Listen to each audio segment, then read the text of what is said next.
पण आता कान उघड ठेवून ऐका.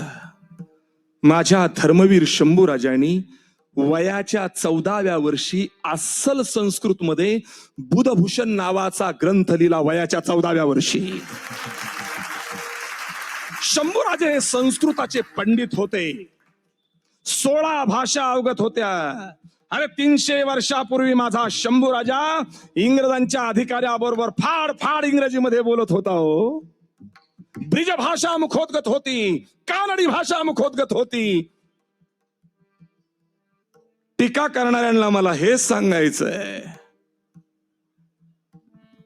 ज्या शंभूराजांनी असे 3 ग्रंथ लिहिले, ज्या शंभूराजांच्या वरती रायगडावरती शिवाजी राजांना राज्याभिषेक सोहळा करण्यासाठी जे काशीवरून गागा भट्ट आले होते ना, त्या गागा भट्टांनी सुद्धा माझ्या शंभूराजांवरती संस्कृत मध्ये ग्रंथ लिहिला होता. गागा भट्टांनी, हो, ज्या गागा भट्टांनी शंभूराजांच्या वरती ग्रंथ लिहिला, तो माझा राजा किती विद्वान असेल. हो, त्याच शंभूराजांना बदपैली ठरवलं. माता भगिनीनो, शिवाजीराजांनी जेवढं सोसलं नाही ना, तेवढं माझ्या शंभूराजांनी सोसलं. किल्ले पुरंदरवरती सईबाई राणी साहेबांच्या पोटी लेकरू जन्माला आलं आणि आईचं दूध गेलं. लेकराला आईचं दूध मिळालं नाही. कापूर होळच्या गाडे घराण्यातील असणाऱ्या धाराऊ मातेनं दूध आई झाली आणि शंभूराजांना कसं बस जगवलं. का नियतीनं कसा खेळ केला पहा. 2 वर्षाचे शंभूराजे, अरे कुठं आई कळायला लागली होती, नियतीनं घाला घातला. कळायला लागलेली आईच घेऊन गेला काळ. हो, सईबाई राणी साहेबांचं प्रदीर्घ आजारानं किल्ले राजगडी देहावसान झालं. लेकराला नाही आई कळली. जिजाऊ मासाहेबांनी आजी साहेबांचा धाकही दाखवला आणि आईचं वात्सल्य दिलं जिजाऊ मासाहेबांनी. आणि ऐन तारुण्यात येऊ लागले ना, त्यावेळेस प्रधान मंडळानं घात केला. नको नको ते आळ शंभूराजांच्या वरती घेतले.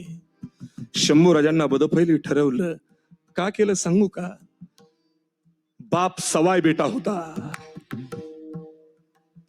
शिवाजीराजे शेर होते, पण शंभूराजे उस शेर शिवा का छावा था यार, उस शेर शिवा का छावा था. प्रधान मंडळ जर पुढून आलं ना, तर शंभूराजे म्हणायचे, पहा स्वराज्याचे चोर आले. तेव्हापासूनच ठरवलं होतं एकाने, त्याचं नाव अनाजी दत्तो, स्वराज्याचे सुरणवीस. मोरोपंतांना म्हणायचे, मोरोपंत, या बेट्याचा काटा काढल्याशिवाय आपल्याला सुखाची झोप नाही. आता ती सिरियल पाहताना तो अनाजी जर दिसला ना, असं वाटतं दगड घेऊन टीव्ही फोडावा. पण मी मनात विचार करतो, कशाला 60,000 माझे बुडवू. पण तो पठ्ठ्या मोकळ्या रानात कुठं भेटला ना, नरड दाबूनच मारणार. विनोदाचा भाग सोडा, अनाजीची भूमिका केलेल्या त्या ऍक्टरला खरं खरं या मावळ्याचा मानाचा मुजरा. फार सुंदर भूमिका निभावली. सोयराबाईच्या मनात विष कालवलं. ज्या सोयराबाईंनी प्रति सईबाई राणी साहेब म्हणून शंभूराजांचा सांभाळ केला. अरे राजारामांच्या वरती जेवढा जीव नव्हता ना, तेवढा जीव सोयराबाईंचा शंभूराजांच्यावर होता. पण घात केला प्रधान मंडळानं. नीट ऐका, कुठल्या जातीवर नेऊ नका. घात केला वतनदारांनी, घात केला त्या काळातल्या काही सावकारांनी. वतनाच्या तुकड्यासाठी औरंगजेबाचे पाय चाटले आणि स्वराज्याच्या दुसऱ्या देवाला दुश्मनाच्या तावडीत दिलं ते आमच्याच माणसांनी. विठाला विठाला विठाला.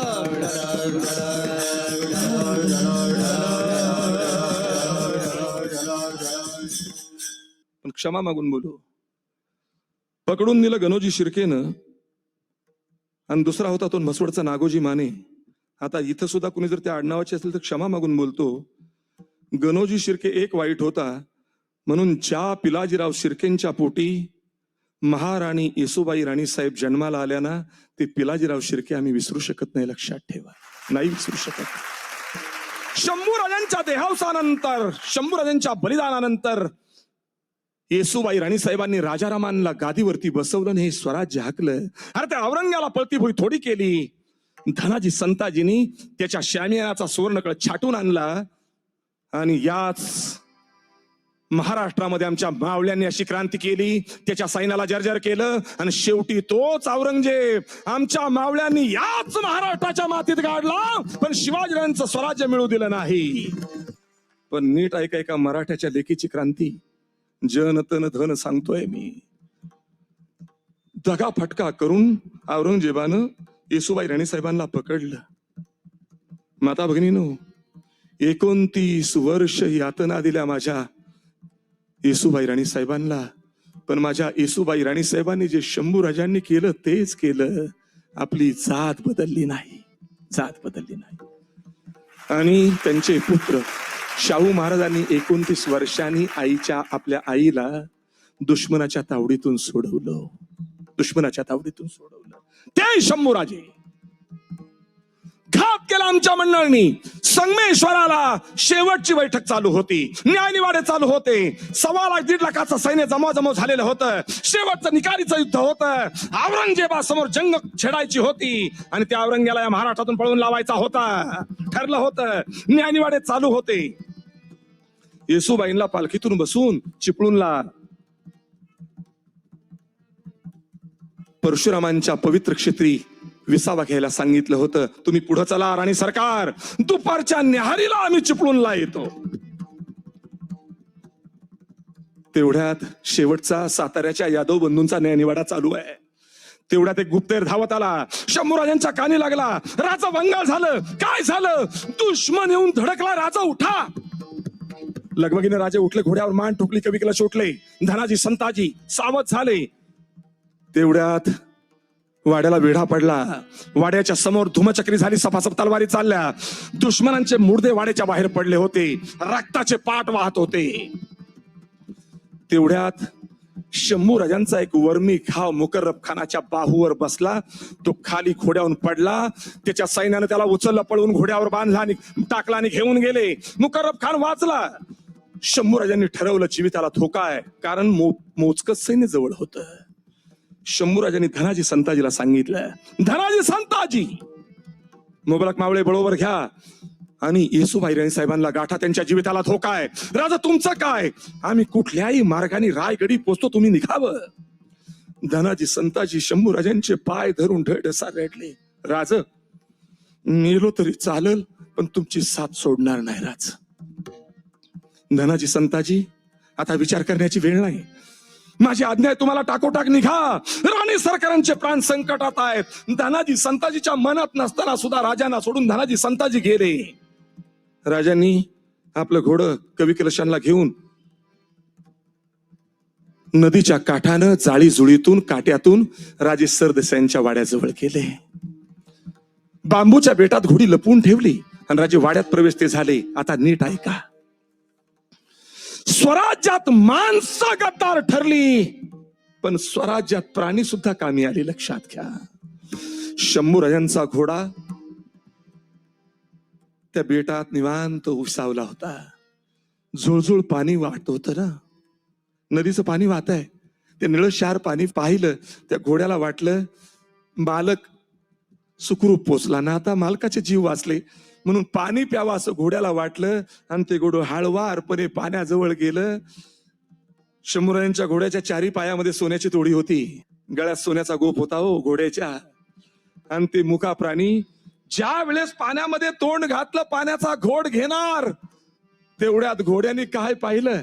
पाण्याच्या त्या नदीच्या पात्रामध्ये, त्या प्रवाहामध्ये हिरवी निशाणं फडकताना घोड्याला दिसली. त्यांनी पाण्यात हिरवी निशाणं पाहिली. पाणी न पिता मारून चावली. विचार करताय, ज्या अर्थी पाण्यात निशाण आहे त्या अर्थी शत्रू इथंच कुठंतरी आहे. समोर पाहिलं तर नदीच्या पहिलं तीराला मुकर्रब खान, गणोजी शिर्के, नागोजी माने आणि मुकर्रब खानाचं सैन्य घेऊन उभी होती. घोडं तिथून ह्या पळालो. सरदेसाईच्या वाड्यासमोर राजांचा घोडा 2 पायावर उभा राहिला. अरे तो चित्कारला, किंकाळला. आपल्या घोड्याचा आवाज ऐकला. शंभूराजांनी ओळखला आवाज त्याचा. कविराज, काहीतरी धोका आहे, चला लवकर. समशेर म्यान केली. राजे वाड्याच्या बाहेर निघणार, तेवढ्यात वाड्याला गराडा पडला आणि दुश्मनानं घात केला. शंभूराजांना पकडलं. कवी कलशांना आणि शंभूराजांना घोड्यावरती घालून चिपळूणच्या मळे घाटाने पाटण मार्गे कराडची औरंगजेबाची छावणी तिथं मध्यरात्री आणलं. मधला विषय सांगत नाही, तेवढा वेळ आहे आपल्याकडे नाही ना. पाटणच्या छावणीवर आणलं, मध्यरात्रीची वेळ आहे, नीट ऐका. 8 धनगरांच्या लेकरांनी शंभूराजांना आपल्या हाताने दुश्मनाच्या तावडीत देताना पाहिलं होतं, पण ओळखलं नव्हतं. पाटणचा मळे घाटाचा रस्ता 8 धनगरांच्या लेकरांनी दाखवला होता.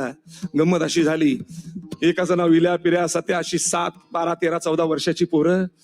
त्यातला इल्या म्हणला, अरे पाटणच्या वाड्यावरती माझी मावशी राहती, आता गणूजीने आपल्याला सोन्याच्या मोहरा दिल्यातच ना, मावशीकडे जाऊ, रातच्याला जेवून सकाळच्याला घरला जाऊ. मावशीकडे गेलं, 7-8 मित्र आहेत, जेवणाची व्यवस्था कर, अर्धा तास खेळा म्हणलं, ह्या जेवण बनवते. पोरं गोट्या खेळत होती.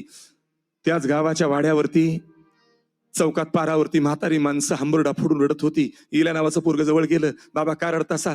अरे गड्यावं, आपल्या देवाला शंभूराजांना त्या कवी कलशांना दुश्मन घेऊन गेला ना घोड्यावर बांधून.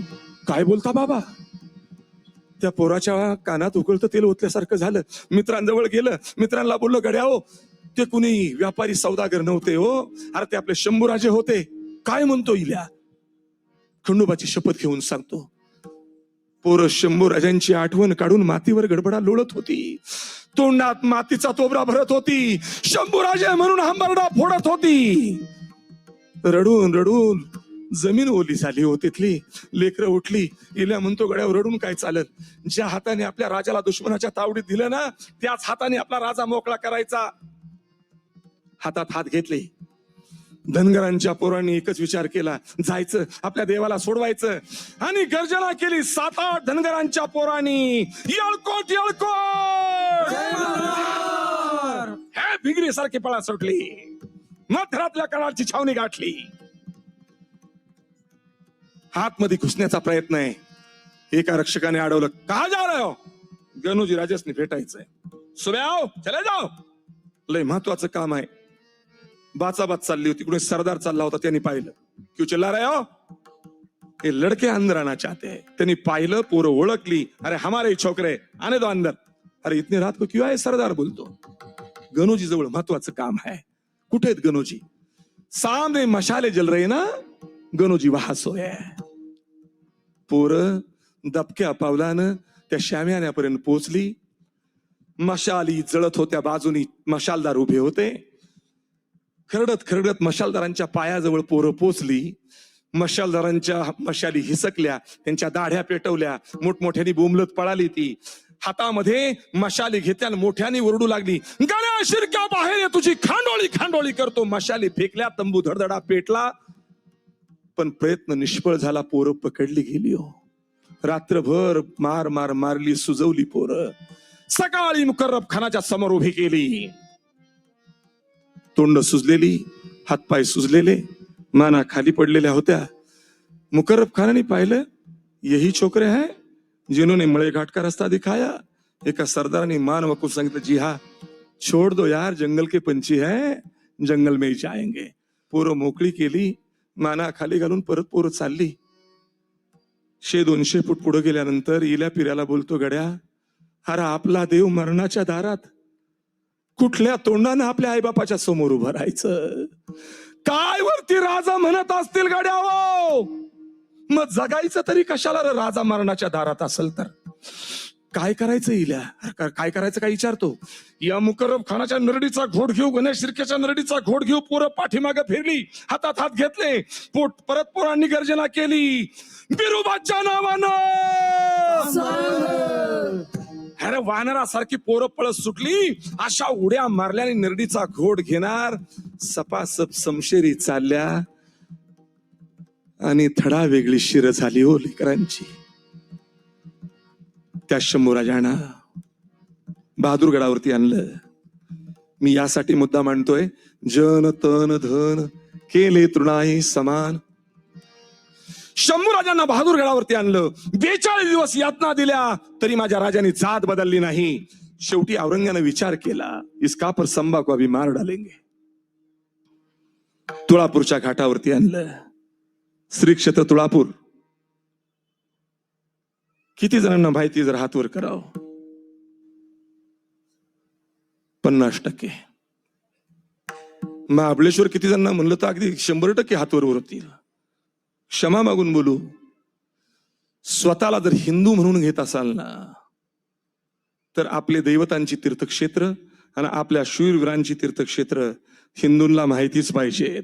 विठाला विठाला विठाला.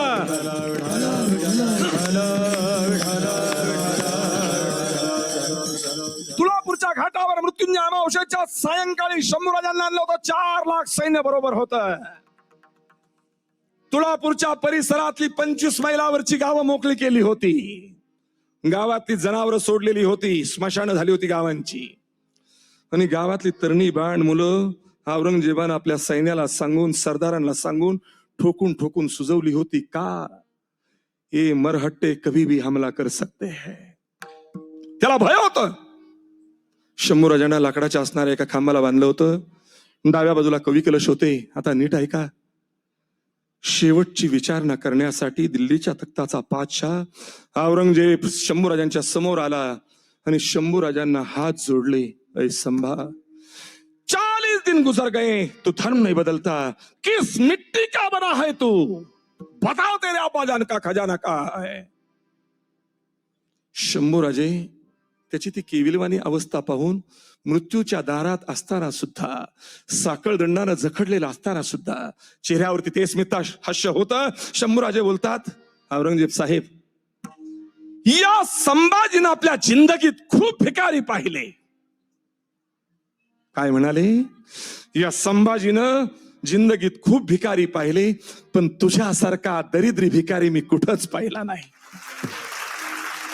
हा दिल्लीच्या तख्ताला कुलूप लावून आलास. 5 लाखाचा सेना सागर घेऊन माझ्या आबासाहेबांचं गुलाबासारखं स्वराज्य कुस्करण्यासाठी 9 वर्ष झुंजलास. तुला एकही किल्ला मिळालाही म्हणून कपट केलंस. आमचीच माणसं फोडलीस आणि आमच्या विरोधात त्यांचा वापर केलास. काय मिळालं तुला? क्षमा मागून बोलू, जोपर्यंत हा शिवपुत्र संभाजी जिवंत आहे, जोपर्यंत हा शिवपुत्र संभाजी जिवंत आहे, स्वराज्यातले किल्ले काय, किल्ल्याचा बुरुज काय, बुरुजाचा दगड सुद्धा तुला मिळून देणार नाही. दगड सुद्धा मिळून देणार नाही. ते मान खाली घालून निघून गेलो. आपल्या शामियानात गेलं. असं मस्तक पकडून बसलेलं होतं. त्याची एक बेगम पुढे आली. तिचं नाव उदयपुरी बेगम नाव होतं. क्षमा मागून बोलू, तुम्हाला सांगण्यासाठी नको ती नावं पाठ करावी लागतात. हे माझं दुर्दैव आहे. त्याची एक मुलगी जिन्नत उन्निसा तिचं नाव. तिला 70 बायका होत्या बरं का, माहिती असू द्या तुम्हाला. ती बोलली, आबाजान क्या सोच रहे हो, क्या हुआ? कुछ नहीं बेटा, सर दर्द हो रहा है. बेगम पुढे आली. आपको अल्लाह की कसम क्या हुआ बताओ. अल्लाहची शपथ घातली म्हणून तो बोलू लागला. दोघींना जवळ बोलवलं. तो बोलला, तुम दोनों को अल्लाह की कसम, मैं जो तुम्हें बताने जा रहा हूं वो किसी को मत बताना. आता माता बहिणींनो नीट ऐका. तो औरंगजेब बोलतो, बेगम तुम्हारे कोख से 4 लड़के पैदा हुए. एकाचं नाव आजम, एकाचं मुअज्जम, तिसऱ्याचं नाव होतं अकबर, चौथ्याचं नाव होतं कामबख्श. चारों भी निकम्मे हैं, कुछ काम के नहीं, विश्वास नहीं उन पे मेरा. सच बताओ बेगम, तुम्हारे कोख से उस काफर संभा जैसा एक लड़का पैदा होता तो ये औरंगजेब कब का मक्का मदीना चला जाता. धर्मवीर संभाजी महाराज की जय. त्या शंभूराजांनी मध्यरात्र वाढत चाललेली आहे. टिटव्या अशुभ ओरडतायत. औरंगजेबाला बेचैन झालेलं आहे. तो औरंगजेब आता एकच विचार करतो, ऐसा नहीं सुनेगा. शेवटचं विसरायला आला. संभा बताना तेरे अब्बाजान का खजाना है कहा है, उन किलो की चाबिया कहा है, और धर्म बदल. शंभूराजे तोंडावरती थुंकले, तेरी आहे जुर्रत. शंभूरायांची जीभ छाटली. जिभेचं रक्त सर्व अंगरख्यावरती. शंभूराजांनी आपले जळजळीत नेत्र कटाक्ष त्या औरंगजेबावरती फेकले. शंभूराजांच्या वरती एक असा कडाडला, मुझे आग दिखाता है तू. शंभूराजांचे डोळे काढले, तप्त सळ्या डोळ्यात घातल्या, बुबळ बाहेर काढली, रक्ताच्या चिळकांड्या उडाल्या. स्वराज्य पाहण्याचं सौभाग्य शंभूराजांच्यात राहिलं नाही. तिथं तो थांबला नाही. मंडळी, पाठीमागे पुढं वाघ नका हातात असणारे जल्लाद उभे केले. तो मोठ्याने गरजला, जल्लादांना क्या देख रहे हो, शुरू हो जाओ. शंभू राजांच्या शरीराची कातडी सोडली तरी माझ्या राजानं जात बदलली नाही. अंगावरती मिठाचं पाणी ओतलं जायचं. शंभू राजांना आठवलं स्वराज्य. जिजाऊ मासाहेब अंगाई गीत गात गात लेकराला झोपवायच्या. पाठीवरून प्रेमाचा हात फिरवायच्या त्या आजी साहेब आठवल्या. गळगळा डोळ्यातून अश्रू यायच्या ऐवजी डोळ्यातून रक्त वाहू लागलं शंभू राजांच्या.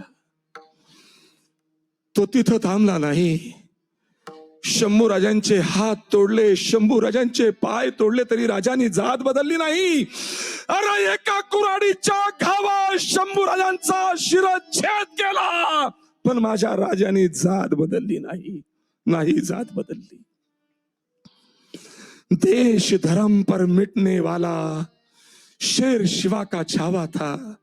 अरे देश धर्म पर मिटने वाला शेर शिवा का छावा था. महापराक्रमी परम प्रतापी एक ही शंभू राजा था. एक ही शंभू राजा था. एक ही शंभू राजा था. धर्मवीर संभाजी महाराज की जय. आता शेवटचा मुद्दा आहे का. केवढा आनंद झाला होता सैन्यात. 4 लाख सैन्य नंग्या तलवारी नाचत होता. अल्लाहू अकबर गर्जना करत जुलूस मना रहे थे. हो जुलूस. औरंगजेब मात्र शून्यात पाहत होता. एका उंचवट्यावर बसलेला होता. असद खान नावाचा वजीर पुढे आला आणि बोलतो, हुजूर क्यों चुपचाप बैठे हो, कुछ नहीं बोला हो. तो जो उत्सव चालला होता ना, ते पाहून त्याची तळपायाची काय मस्तकाला गेली. तो ताडकन उठला आणि 4 लाख सैन्याला मोठ्याने गर्जना केली. त्याने ओरडला, अय कमीनो, चुप हो जाओ, मत न लाओ जुलूस. असद खान बोलतो, हुजूर कापर सम्मा तो मर गया, मना नहीं जुलूस. आता नीट त्याचं उत्तर ऐका. मूर्ख असद खान, संबा अभी तक मरा नहीं, वो जिंदा है. असद खान म्हणतो, याच्या डोक्यावर परिणाम झाला वाटतं. हुजूर कहा जिंदा है, सामने देखो उसका सिर. नहीं हो जिंदा है. कैसा जिंदा है हुजूर. आता औरंग्याचं उत्तर ऐका. असद, जिसको मारा क्षमा करा, जिसने मारा वो जिंदा रह के भी मर गया. काय बोलतो औरंगजेब. अरे जिसने मारा वो जिंदा रह के भी मर गया, और जिसको मारा वो मर के भी अमर हो गया. वो मर के भी अमर हो गया. जन तन धन केले तृणाई समान. तुकोबराय बोलतात, आताची आमची अवस्था काय. ती अवस्था म्हणजे अभंगाचं 4थं चरण. तुका म्हणे आता, तुका म्हणे आता, तुका म्हणे आता,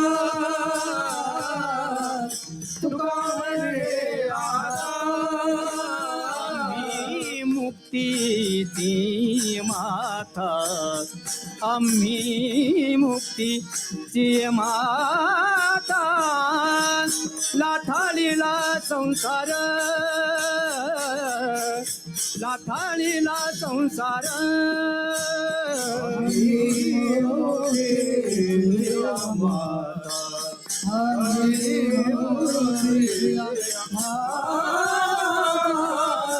लाथाळीला संसार, लाथाळीला संसार.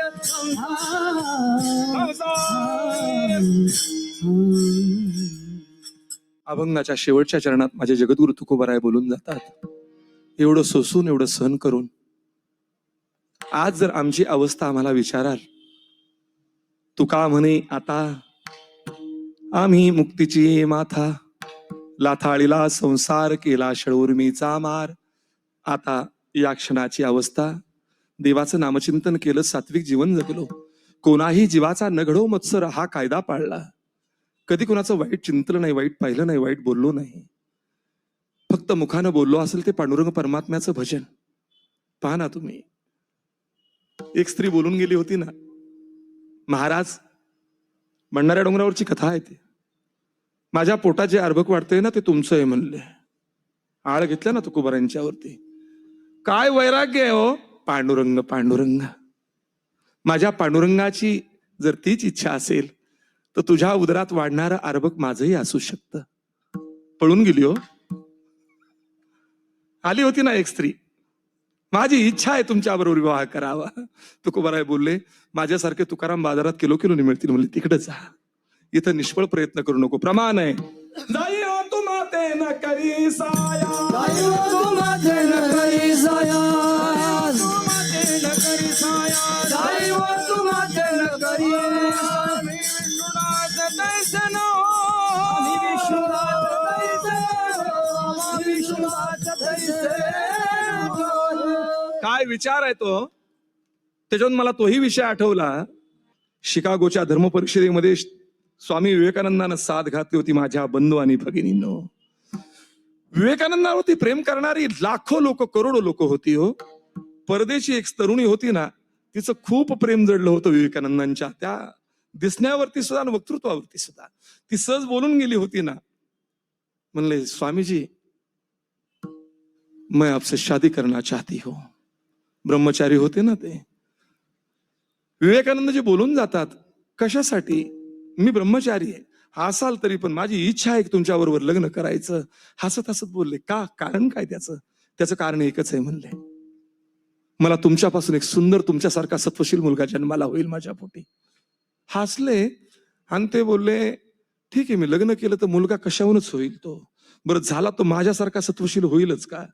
मग एवढा खटोटोप करा, लग्न करा, संसार करा, भांडी कुंडी सगळं आलं, मुलगा झाला पाहिजे, मुलगी झाली तो घोटाळा, त्यापेक्षा एक काम करणं. म्हणले मलाच मुलगा मान ना, पुढचा कुटाणा नाहीच ना काही. मी का बोलतोय हो. तू का म्हणे आता आम्ही मुक्तीची माथा, आता समाज नाही, कुठला विकल्प नाही, कुठले विकार नाहीत, कुठल्याच प्रकारचा जीवाला खोर नाही ना, चिंता नाही ना. आता आमची अवस्था अशी आहे ना, आता आम्ही राहायला देऊतही नाही ना. तुकोबाराय गेले कुठं, तुकोबारायांनी पत्ता सांगितला तेवढा लिहून घ्या. निरंजनी आम्ही बांधी येले घर, निरंजनी आम्ही बांधी येले घर, निरंजनी आम्ही बांधी येले घर,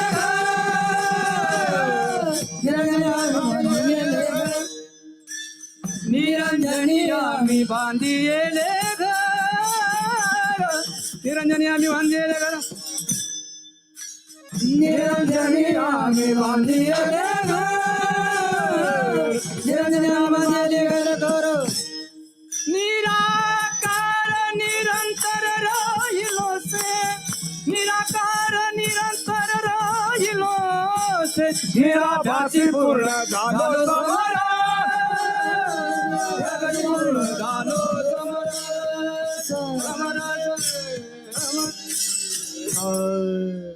लिहिला ना पत्ता तुम्ही, परत विचारू नका, मलाही माहिती नाहीये. तुकोबारायांनी तो पत्ता सांगितला. आम्ही मुक्तीची माथा. कुठल्या मुक्तीची माथा. तुका म्हणे मुक्ती पर्णिली नोवरी, आता दिवस चारी खेळीमेळी, आता निश्चिंतीने पावलो विसावा, खुंटलिया धावा तृष्णेची या. आम्ही आता मुक्तीच्या माथ्यावरती पोहोडलेलो आहोत. अभंगाचा सरळ सरळ हा भावार्थ आहे. ज्ञानेश्वर माऊली, ज्ञानराज माऊली तुकाराम, ज्ञानेश्वर माऊली, ज्ञानराज माऊली, महाराज ज्ञानेश्वर माऊली, ज्ञानराज माऊली तुकाराम, ज्ञानेश्वर माऊली, ज्ञानराज माऊली, महाराज ज्ञानेश्वर माऊली, ज्ञानराज माऊली तुकाराम. ज्ञानेश्वर माऊली, हो.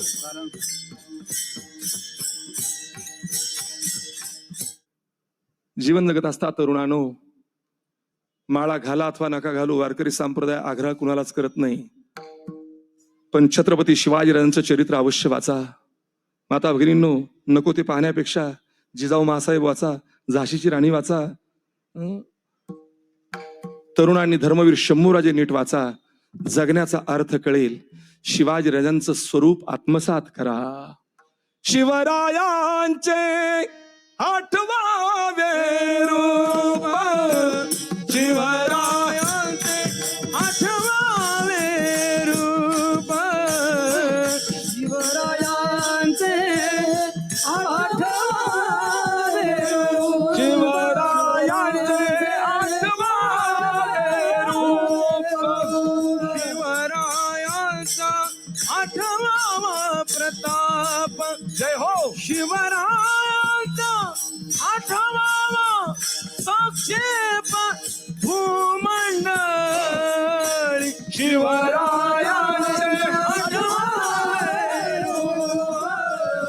शिवरायांचे आठवावे रूप.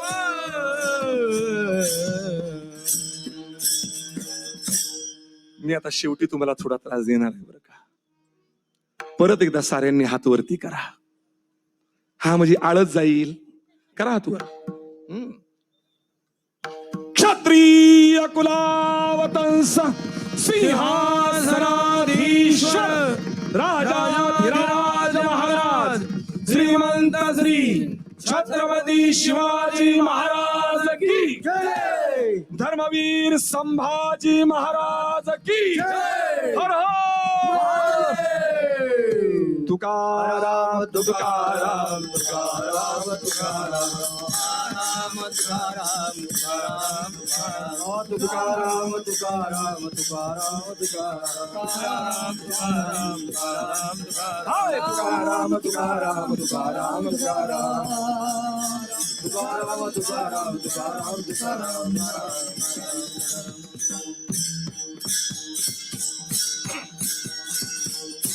करुणे तेसी केली कटकडवाकडे की नीट देव जाणे. भगवान पांडुरंग परमात्म्यानं सद्बुद्धी दिली त्याप्रमाणे विषय मांडण्याचा प्रयत्न केला.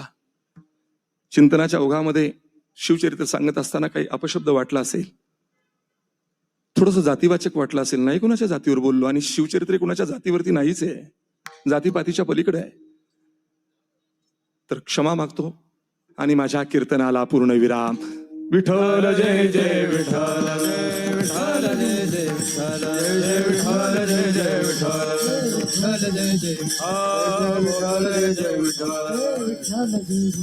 हा बोलिलेले पुरवे देवा पुढे उतरला क्षमा अपराध महाराज तुझे अडाई विचारिला दे गारगा पुरा क्षमा अपराध महाराज तुझे तुका म्हणे ज्ञानेश्वरा राखा पाय वैगिंगरा क्षमा अपराध महाराज ज्ञानदेव तुकाराम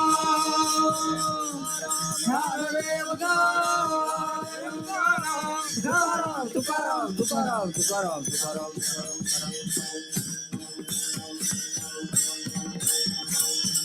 पुंडरीक वरद हरिहर श्री ज्ञानदेव तुकाराम पंढरीनाथ भगवान की जय.